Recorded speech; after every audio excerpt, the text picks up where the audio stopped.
So one of the many, many narratives of video game coverage right now that is kind of sticking in the back of our mind, especially after SGF and kind of going into their press coverage the last couple weeks, is this new Dragon Age game, the Veilguard, gonna end up being any good?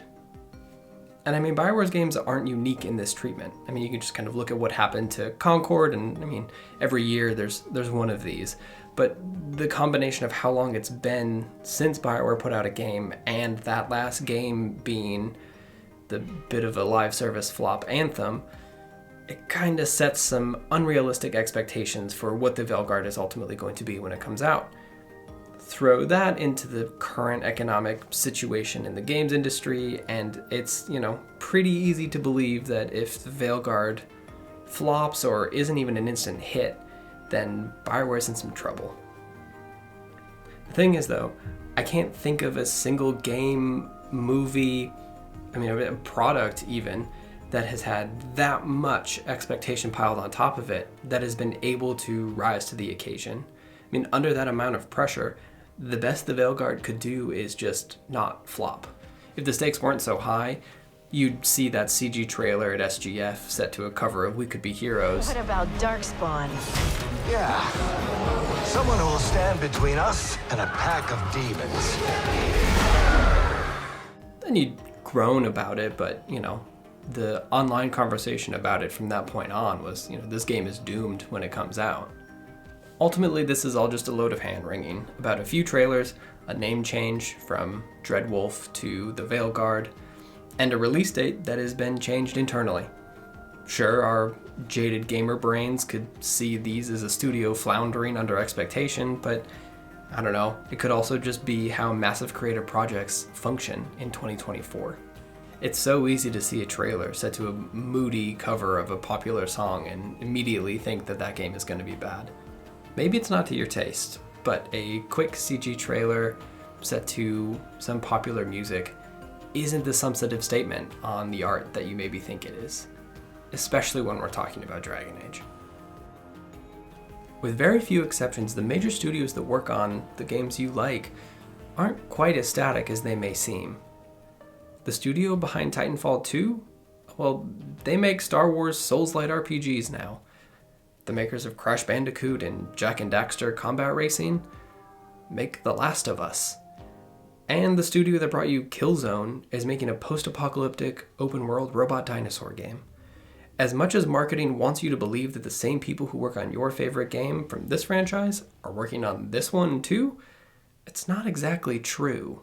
The BioWare that made Knights of the Old Republic, Jade Empire, or Mass Effect 2, those are different teams. Those teams have evolved, their goals have changed, their tastes have shifted, which I think is great.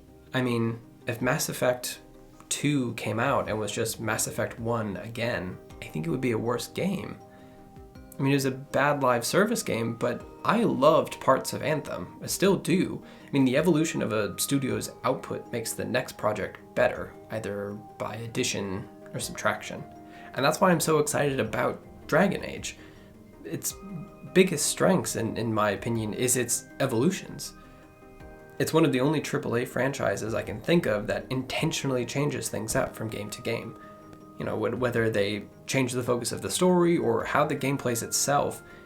Before the fallout of Mass Effect 3's ending, the Dragon Age team had already avoided the possible fan outrage of a long-spanning story collapsing under the weight of expectation. Maybe I'll eat my words this October, but I think that having fans invest in the world of Dragon Age instead of a singular hero avoids a lot of the inevitable letdown of something like Mass Effect 3's ending. Players don't have a decade plus of choices that they've built up in a series of games that will lead to, an inevitable conclusion that will end up being good, neutral, or evil. Instead, the Veilguard will end. Rook, your main character, will probably disappear, maybe be mentioned in the future Dragon Age games. You'll end a major conflict that will change the shape of the world, but probably not end a massive global thing that is happening.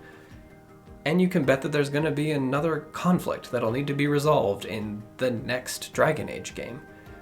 It's much more modern prestige TV instead of something like the original Star Wars trilogy of Mass Effect. You can be disappointed about the direction of some of these trailers or not be in love with what this new third-person action style combat is. I get it.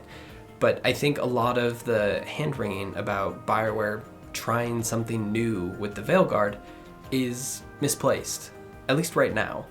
I think it's ultimately an unfortunate side effect of big franchises needing to play the hits while coming out and then being called stale and repetitive. And it's the worst part of hype cycles and fan culture. If you deviate too much from expectations or the years of in-the-open fan theory crafting that goes on, well then your game, movie, or book is dead on arrival. Will Dragon Age the Veilguard be good?